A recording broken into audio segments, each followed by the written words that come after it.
ओम श्री परमात्मने नमः।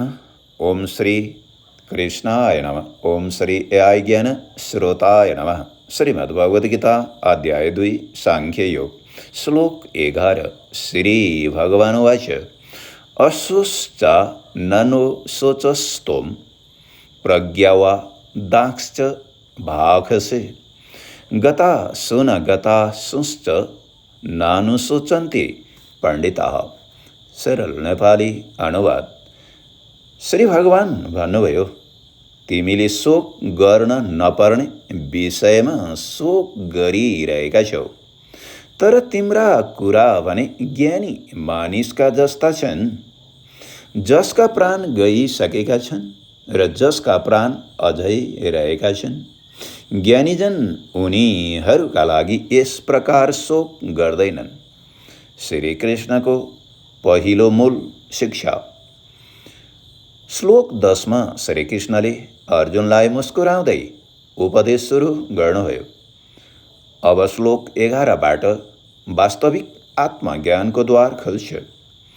श्रीकृष्णले अर्जुनलाई पहिलो पटक एउटा अत्यन्त गहिरो कुरा बताउनुहुन्छ। तिमीले जसका लागि शोक गरिरहेका छौ, उनीहरूको वास्तविक स्वरूपलाई तिमीले अझै बुझेका छैनौ।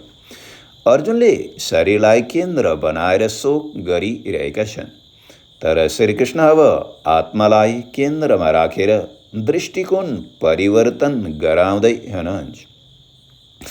अशोच ननो शोचस्तोम। शोकको मूल कहाँ छ? अर्जुनको तर्क सुन्दा उनी अत्यन्त विवेकी देखिन्छन्। उनी धर्म, कुल, गुरु, परिवार, पाप आदि विषयमा कुरा गरिरहेका छन्, तर श्रीकृष्ण भन्नुहुन्छ तिम्रा शब्दहरू ज्ञानीका जस्ता छन्, तर तिम्रो अन्तःकरण अझै शोकमा डुबेको छ। अर्थात् ज्ञानका शब्द बोल्नु र ज्ञानमा स्थित हुनु फरक कुरा हो। यो साधकका लागि अत्यन्त महत्त्वपूर्ण शिक्षा हो। हामीले शास्त्रका धेरै कुरा जान्न सक्छौँ, तर वास्तविक ज्ञान तब हुन्छ जब दृष्टिकोण नै परिवर्तन हुन्छ।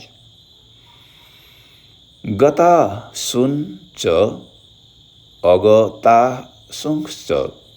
यहाँ श्रीकृष्णले दुई अवस्थाको उल्लेख गर्नु भएको छ। गतासुन, जसको शरीरबाट प्राण गइसकेको छ। अगतासुन, जसको शरीरमा प्राण अझै छ, अर्थात् मृत शरीर र जीवित शरीर। तर दुवै अवस्थामा श्रीकृष्णको मूल सङ्केत एउटै हो। शरीर परिवर्तनशील छ, जन्म हुन्छ, वृद्धि हुन्छ, क्षय हुन्छ, अन्ततः शरीर नष्ट हुन्छ। तर गीता अब प्रश्न उठाउँदैछ कि शरीर नष्ट हुनु नै आत्माको नाश हो? यसको विस्तृत उत्तर आउने प्रश्नहरूमा प्राप्त हुनेछ। पण्डिताः, वास्तविक ज्ञानीको हो। श्रीकृष्णले यहाँ पण्डित शब्द प्रयोग गर्नुभएको छ। पण्डित भन्नाले केवल धेरै शास्त्र पढेको व्यक्ति मात्र होइन। जसले आत्मा र शरीरको भिन्नता बुझेको छ ऊ पण्डित हो। साँचो ज्ञानले मानिसलाई मृत्युको सत्यबाट भाग्न सिकाउँदैन, बरु मृत्युको प्रकृति बुझ्न सिकाउँछ। पाशुपत योगको दृष्टिकोण। पाशुपत योगमा साधकले शरीरलाई साधनका रूपमा सम्मान गरेछ, तर आफ्नो सम्पूर्ण अस्तित्व शरीरमै सीमित गर्दैन। ध्यानमा बस्दा हामी अनुभव गर्न सक्छौँ शरीरलाई देख्नेको, श्वासलाई देख्नेको, विचारलाई देख्नेको, भावनालाई देख्नेको, शोकलाई देख्नेको। यदि हामी शोकलाई पनि देख्न सक्छौँ भने देखिने शोकभन्दा देख्ने साक्षी भिन्न छ। यही साक्षी भाव आत्मचिन्तनको एउटा महत्त्वपूर्ण द्वार हो। तर यहाँ एउटा सूक्ष्म कुरा श्रीकृष्णले अर्जुनलाई भावनाहीन बन्न भन्नुभएको होइन। ज्ञानी हुनु भनेको करुणा नहुनु होइन, सम्बन्धको मूल्य नबुझ्नु होइन, दुःख महसुस नगर्नु होइन, बरु करुणा र विवेकलाई एक साथ राख्नु हो। अर्जुनको करुणा वास्तविक छ, तर त्यस करुणालाई मोहले ढाकेको छ। श्रीकृष्ण अब करुणालाई आत्मज्ञान र धर्मबोधसँग जोड्न लाग्दै हुनुहुन्छ। आजको ध्यान अभ्यास। शोकलाई देख्ने को शान्त आसनमा बस्नुहोस्, आँखा बन्द गर्नुहोस्, श्वासलाई सहज रूपमा हेर्नुहोस्। अब कुनै दुःख वा चिन्ताको भावलाई केही क्षण स्मरण गर्नुहोस्। त्यसलाई हटाउन खोज्नु पर्दैन, केवल हेर्नुहोस्। फेरि आफैलाई सोध्नुहोस्, यो शोकलाई देखिरहेको को हो? शोक बदलिन्छ, विचार बदलिन्छ, भावना बदलिन्छ, शरीर बदलिन्छ, तर साक्षी भावमा केही क्षण विश्राम गर्नुहोस्। मनमा जप गर्नुहोस्, ओम नमः शिवाय। श्लोक 11 को परम सन्देश। श्रीकृष्णको पहिलो मूल शिक्षा, शरीरको परिवर्तनलाई आत्माको विनाश नठान।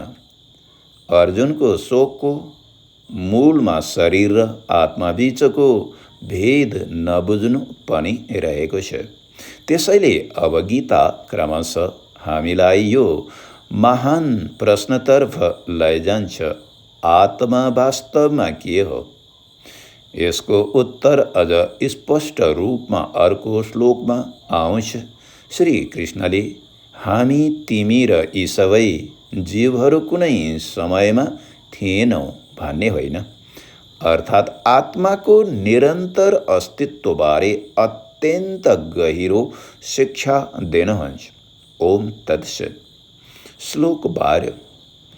न ते वाहम जातु नासम न त्वं नेमे जना धीपः न चैव न भविष्यामः सर्वे वयमतः परम।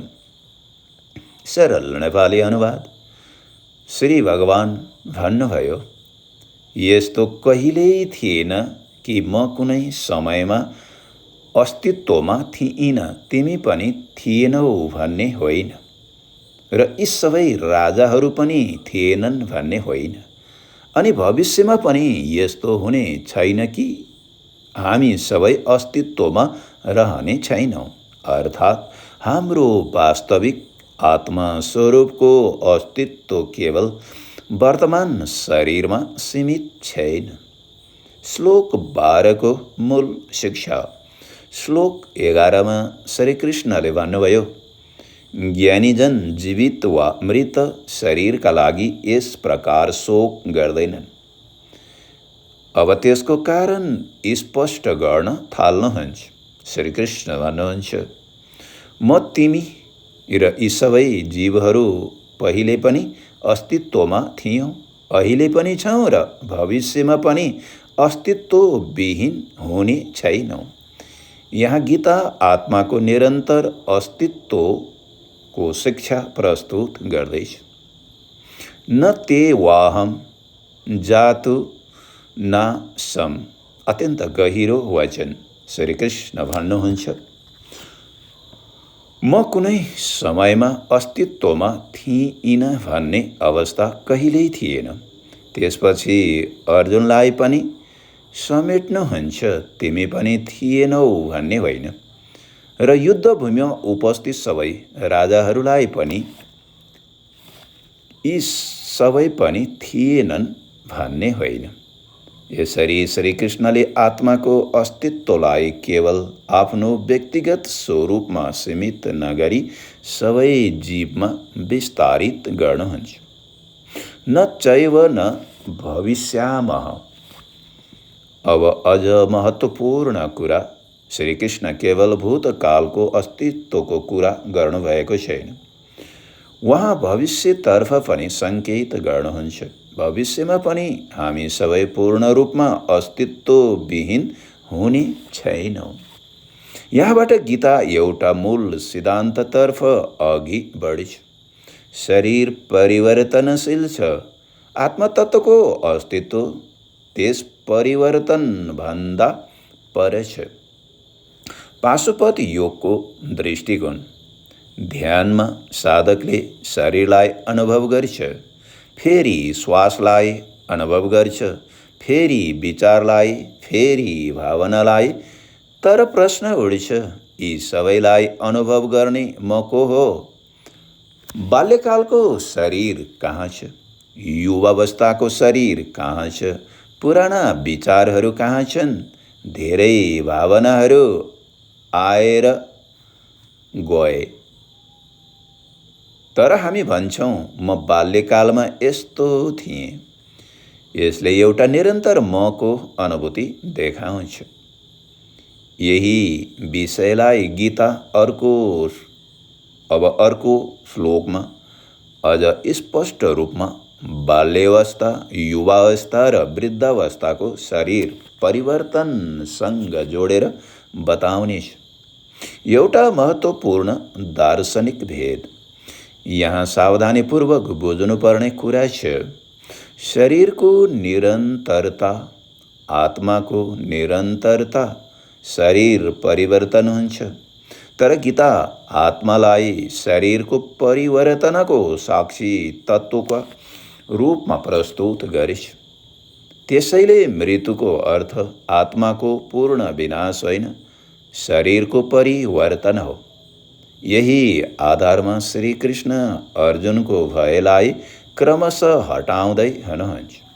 आजको ध्यान अभ्यास म को हुँ? शान्त भएर बस्नुहोस्, आँखा बन्द गर्नुहोस्। पहिले शरीरलाई अनुभव गर्नुहोस्। मनमा भन्नुहोस्, यो शरीर मैले देखिरहेको छु। अब श्वासलाई हेर्नुहोस्। श्वास पनि म देखिरहेको छु। विचारहरू आउँछन्, विचार पनि म देखिरहेको छु। भावनाहरू आउँछन्, भावना पनि म देखिरहेको छु। अब केही छिन केवल यही प्रश्नमा विश्राम गर्नुहोस्, यी सबैलाई देख्ने म को हुँ? उत्तर शब्दमा खोज्नु पर्दैन, केवल साक्षीभावमा रहनुहोस्। ओम नमः शिवाय। श्लोक 12 को परम सन्देश। यो श्लोकले गीता दर्शनको एउटा आधारभूत स्तम्भ स्थापना गरिछ। आत्माको अस्तित्वलाई केवल वर्तमान शरीरसँग बाँधेर नहेर श्रीकृष्णको शिक्षा अतीत अस्तित्व, वर्तमान अस्तित्व, भविष्य अस्तित्व। त्यसैले अर्जुनले शरीरको मृत्यु देखेर सम्पूर्ण अस्तित्वको अन्त्य ठान्नु उचित छैन। अब अर्को श्लोकमा श्रीकृष्णले अत्यन्त सरल उदाहरण दिनुहुन्छ। बाल्यावस्था, युवावस्था, वृद्धावस्था, देह परिवर्तन र त्यसैबाट आत्माको निरन्तरताको रहस्य अझ स्पष्ट गर्नुहुन्छ। ओम तत्सत्। श्लोक 13। देहिनोऽस्मिन्निस्था देहे कौमारं यौवनं जरा तथा देहान्तर प्राप्ति धीर तत्र न मुहेति। सरल नेपाली अनुवाद।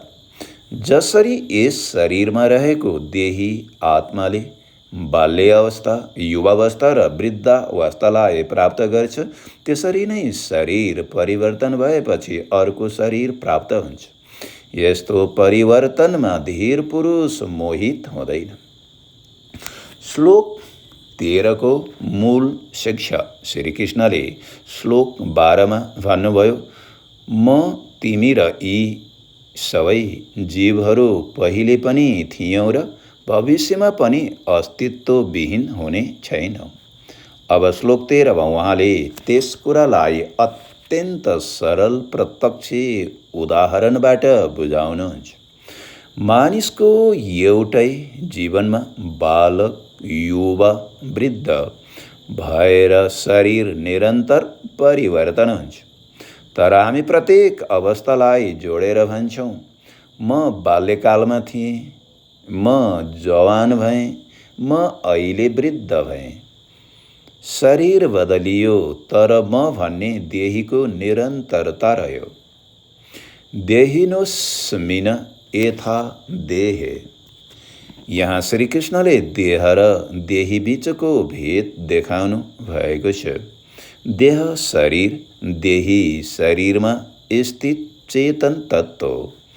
शरीरलाई हामी देख्न सक्छौँ, शरीर परिवर्तन भएको पनि अनुभव गर्न सक्छौँ। तर शरीरलाई मेरो शरीर भनेर चिन्ने चेतन साक्षीलाई गीता देही भन्छ। यही भेद बुझ्नु नै आत्मचिन्तनको एउटा महत्त्वपूर्ण चरण हो। बाल्यावस्था, युवावस्था र वृद्धावस्था। एकपटक आफ्नै जीवनलाई हेर्नुहोस्। बाल्यकालमा तपाईँको शरीर कस्तो थियो? आज त्यही शरीर कहाँ छ? बाल्यकालका धेरै कोशिकाहरू, रूप, शक्ति, विचार र रुचिहरू परिवर्तन भए, तर त्यही व्यक्ति हुँ भन्ने अनुभूति कायम छ। गीता यही अनुभवलाई अझ गहिरो दार्शनिक शिक्षातर्फ लैजान्छ। तथा देहान्तर प्राप्ति, देह परिवर्तन। श्रीकृष्ण अब एउटा अर्को कदम अगाडि बढ्नुहुन्छ। जसरी बाल्य शरीर, युवा शरीर, वृद्ध शरीर परिवर्तन हुन्छ, त्यसरी नै वर्तमान देह, अर्को देहको परिवर्तन पनि हुन्छ। गीता यसलाई देहान्तर प्राप्ति भन्छ। यसलाई परम्परागत वैदिक दर्शनमा पुनर्जन्मको सिद्धान्तसँग जोडेर बुझिन्छ। धीरस्तत्र न मुह्यते। धीर को हो? धीर व्यक्ति भनेको भावना नभएको मानिस होइन। धीर भनेको परिवर्तनलाई देखेर पनि आफ्नो विवेक नहराउने व्यक्ति। जन्म आयो सम्झिन्छ, वृद्ध अवस्था आयो सम्झिन्छ, मृत्यु आयो त्यसको प्रकृति बुझ्ने प्रयास गरिस्। यसकारण धीर पुरुष परिवर्तनमा मोहित हुँदैन। पाशुपत योगको ध्यान दृष्टि। यो श्लोक ध्यानका लागि अत्यन्त उपयोगी छ। ध्यानमा बस्दा आफूलाई सोध्नुहोस्, मेरो शरीर बदलिरहेको छ, तर यो परिवर्तनलाई जान्नेको श्वास बदलिन्छ, विचार बदलिन्छ, भावना बदलिन्छ, शरीर बदलिन्छ, तर यी परिवर्तनहरूलाई देख्ने साक्षी भावलाई अनुभव गर्ने अभ्यास गर्न सकिन्छ। यही अभ्यासले साधकलाई बाहिरी परिवर्तनबाट भित्री साक्षीतर्फ लैजान्छ। आजको ध्यान अभ्यास देह होइन, देहीको साक्षी। शान्त आसनमा बस्नुहोस्, आँखा बन्द गर्नुहोस्। पहिले आफ्नो बाल्यकाल सम्झनुहोस्, त्यसपछि युवावस्था अनि वर्तमान शरीर।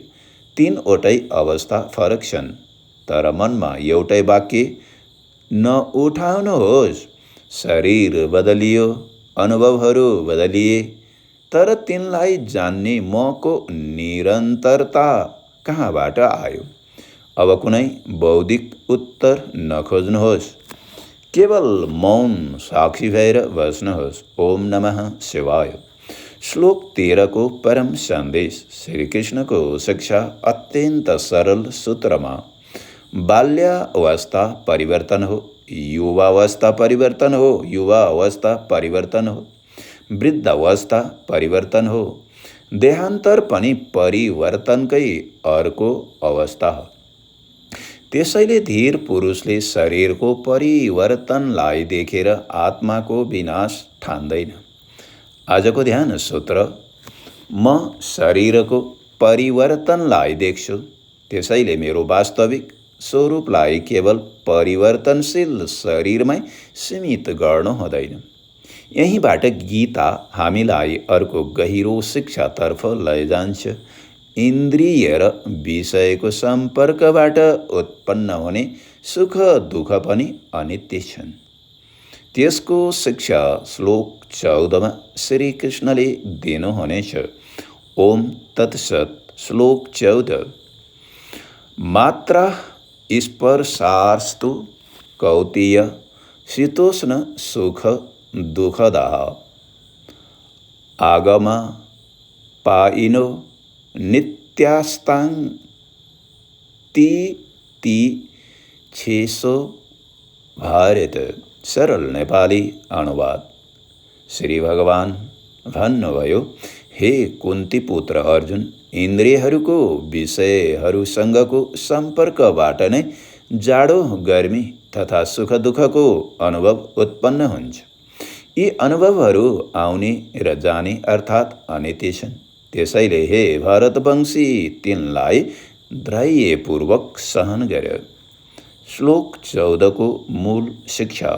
श्लोक 13मा श्रीकृष्णले शरीरको परिवर्तन बताउनुभयो। बाल्य अवस्था, युवावस्था, वृद्धावस्था, देहान्तर। अब श्लोक 14मा उहाँले अर्को महत्त्वपूर्ण कुरा बताउनुहुन्छ। सुख र दुःख पनि स्थायी हुँदैनन्। जसरी शरीर परिवर्तन हुन्छ त्यसरी नै जाडो आउँछ जान्छ, गर्मी आउँछ जान्छ, सुख आउँछ जान्छ, दुःख आउँछ जान्छ। त्यसैले साधकले आउने जाने अवस्थालाई अन्तिम सत्य मानेर त्यसमा पूर्ण रूपमा डुब्नु हुँदैन। मात्रा स्पर्शः, इन्द्रिय र विषयको सम्पर्क। आँखाले रूप देख्छ, कानले शब्द सुन्छ, नाकले गन्ध ग्रहण गर्छ, जिब्रोले स्वाद लिन्छ, छालाले स्पर्श अनुभव गर्छ। यी इन्द्रियहरूको विषयसँग सम्पर्क हुँदा सुख वा दुःखको अनुभव उत्पन्न हुन्छ। उदाहरण, चिसो पानी कसैलाई सुखद लाग्न सक्छ, तर अर्को समयमा त्यही चिसो पानी दुःखद लाग्न सक्छ। यसबाट एउटा कुरा स्पष्ट हुन्छ, सुख दुःखको अनुभव परिस्थिति र इन्द्रिय मनको अवस्थासँग सम्बन्धित हुन्छ। आग मापा इनोस नित्यः, आउने र जाने। यो श्लोकको अत्यन्त सुन्दर शब्द हो। आगम आउनु, अपाय जानु, अनित्य स्थायी नभएको। संसारका धेरै अनुभवहरूको यही प्रकृति हो। आज दुःख छ भने परिस्थिति बदलिन सक्छ। आज सुख छ, त्यो पनि सधैँ रहँदैन। त्यसैले गीता साधकलाई सिकाउँछ, सुख आएर अत्यधिक आसक्त नहो, दुःख आएर पूर्ण रूपमा विचलित पनि नहो। तिति छेसो, सहनशीलताको शिक्षा। श्रीकृष्णले भन्नुभएको छैन दुःखलाई मन पराऊ, उहाँले भन्नुभएको हो तितिक्षेसो, धैर्यपूर्वक सहन गर। अर्थात् दुःख आयो भने तुरुन्त मानसिक रूपमा भत्किनु हुँदैन। सुख आयो भने पनि त्यसमा पूर्ण रूपमा हराउनु हुँदैन। समत्वको अभ्यास गर। यही शिक्षा केही समयपछि गीता अत्यन्त प्रसिद्ध सूत्रमा प्रस्तुत गर्छ। सम दुःख सुख अथिरम। पाशुपत योगको दृष्टिकोण। ध्यानमा बस्दा पनि अनेक अनुभव आउन सक्छन्। कहिले शरीर हलुका, कहिले भारी, कहिले शान्ति, कहिले बेचैनी, कहिले आनन्द, कहिले विचारको भीड। साधकले एउटा गल्ती गर्नु हुँदैन। आज राम्रो ध्यान भयो त्यसैले म सफल भएँ, वा आज ध्यानमा अशान्ति भयो त्यसैले साधना असफल भयो। दुवै अनुभवलाई आगमा पाइनः भनेर हेर्न सकिन्छ। आयो, देखियो, गयो। साधक भने साक्षी भावमा स्थिर रहन सिक्छ। आजको जीवनमा प्रयोग। कसैले प्रशंसा गर्यो, सुख। कसैले आलोचना गर्यो, दुःख। धन आयो सुख, हानि भयो दुःख, स्वास्थ्य राम्रो भयो सुख, शरीर असहज भयो दुःख।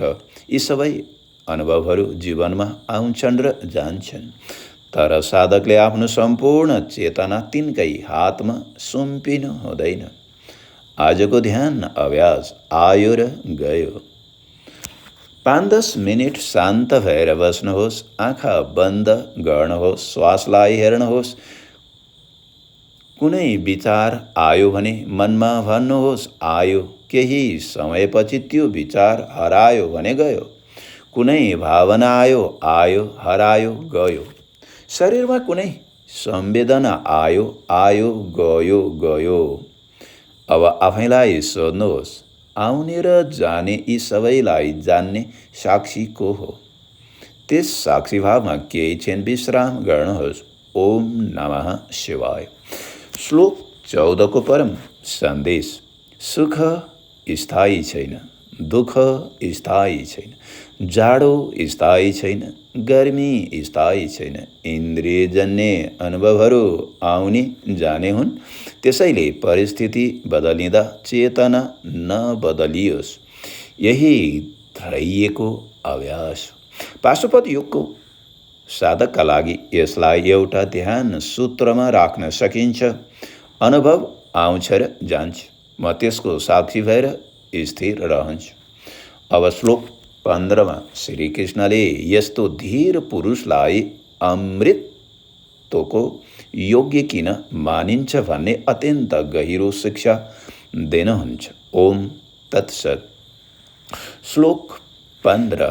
एमहीन व्यथ एन्तेते पुरुषं पुरुषर्व सम दुःख सुखम धीरम सोमृतत्वय कल्पते। सरल नेपाली अनुवाद।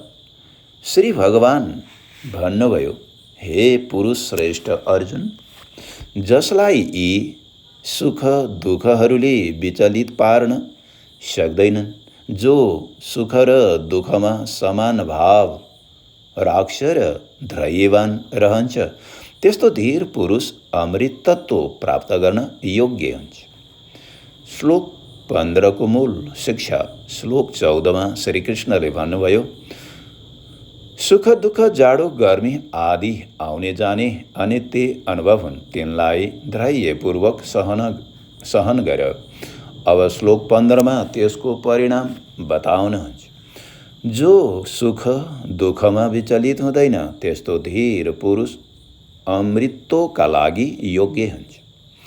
यसैले श्लोक 14 र 15लाई एकै सूत्रमा बुझ्न सकिन्छ। अनित्य अनुभवलाई धैर्यपूर्वक सहन गर्नु, समत्व आत्मज्ञानको योग्यता, सम दुःख सुखम, सुख र दुःखमा समभाव। यसको अर्थ सुख र दुःख एकै किसिमको अनुभव गर्नु होइन। यसको अर्थ सुख आउँदा अत्यधिक आसक्त नहुनु, दुःख आउँदा पूर्ण रूपमा भत्किनु नपर्नु। अर्थात् सुखमा विवेक नहराओस्, दुःखमा धैर्य नहराओस्। यही हो समत्व। धीर पुरुष को हो? धीर व्यक्ति दुःख कहिल्यै अनुभव नगर्ने मानिस होइन। उसलाई पनि शोक आउँछ, पीडा हुन्छ, हानि हुन्छ, प्रशंसा मिल्छ, तर यी अनुभवहरूले उसको अन्तर चेतनाको दिशा पूर्ण रूपमा नियन्त्रण गर्दैन। उनी अनुभवलाई देख्छन्, तर अनुभवमा डुब्ने आफ्नो स्वरूप बिर्सदैनन्। सो मृतत्वया कल्पते। अमृतत्वको अर्थ यहाँ अमृतत्व भन्नाले केवल शरीर कहिल्यै नमर्ने अवस्था भनेर बुझ्नु उचित हुँदैन। गीता दर्शनको सन्दर्भमा यसको गहिरो अर्थ नश्वर शरीर र आउने जाने सुख दुःख भन्दा पर रहेको आत्मा तत्त्वको बोध। जब साधकले आफूलाई केवल शरीर, इन्द्रिय, मन र बदलिँदो अनुभव मात्र ठान्दैन, तब उसले आफ्नो वास्तविक स्वरूपको खोजी गर्न थाल्छ। यही आत्मबोधलाई गीता अमृतोतर्फको मार्गसँग जोड्छ। पाशुपत योगको साधनामा यो श्लोकलाई अत्यन्त व्यावहारिक रूपमा लिन सकिन्छ। ध्यानमा आनन्द आयो, त्यसमा आसक्त नहुन। शून्यता आयो, त्यसलाई पनि अन्तिम सत्य नमान्नु। विचार आए, तिनलाई रोक्न जबरजस्ती नगर्नु। विचार गए, त्यसको पछि नलाग्नु। आउने जाने अनुभवका बीच साक्षी भावमा स्थिर हुनु। यही अभ्यासले मनलाई क्रमशः समत्वतर्फ लैजान सक्छ। समत्वको एउटा सरल उदाहरण, समुद्रमा छाल आउँछ, कहिले ठुलो, कहिले सानो, कहिले तीव्र, कहिले शान्त, तर समुद्रको गहिराई छालभन्दा धेरै स्थिर हुन्छ। त्यस्तै सुख र दुःख मनका छाल जस्ता हुन्। साधकले आफ्नो चेतनालाई केवल छालमा होइन, चेतनाको गहिराईमा स्थिर गर्न सिक्छ। आजको ध्यान अभ्यास समत्व। शान्त भएर बस्नुहोस्, श्वासलाई सहज रूपमा हेर्नुहोस्, मनमा एउटा सुखद स्मृति ल्याउनुहोस्, त्यसलाई हेर्नुहोस्। अब एउटा सुखद स्मृति ल्याउनुहोस्, त्यसलाई पनि हेर्नुहोस्। अब एउटा दुःखद स्मृति ल्याउनुहोस्, त्यसलाई पनि हेर्नुहोस्। अब दुवैलाई छोड्नुहोस्, मनमा भन्नुहोस्, सुख आयो म साक्षी छु, दुःख आयो म साक्षी छु, दुवै गए म साक्षी। केही छिन् त्यस मौन साक्षी भावमा बस्नुहोस्। ओम नमः शिवाय। श्लोक 15 को परम सन्देश। श्रीकृष्णले साधकका लागि एउटा महान योग सूत्र दिनुभएको छ। सुखमा समत्व, दुःखमा समत्व, परिस्थितिमा धैर्य, अन्तःकरणमा विवेक। यस्तो धीर पुरुष नै अमृत तत्त्वको योग्य हुन्छ। आजको ध्यान सूत्र, सुख र दुःख मेरा अनुभव हुन्, तर मेरो वास्तविक स्वरूप केवल ती अनुभवहरू होइनन्। यसरी श्लोक 11-15मा श्रीकृष्णले अर्जुनलाई क्रमशः शोक, आत्मदेह भेद, देह परिवर्तन, सुख दुःखको अनित्यता, समत्वतर्फ लैजानु भएको छ। अब श्लोक 16मा गीता अझै गहिरो दार्शनिक तहमा प्रवेश गरिछ। नासतो विद्यते भावो न भावो विद्यते सतः, अर्थात् असतको स्थायी अस्तित्व हुँदैन र सतको अभाव हुँदैन। ओम तत्सत।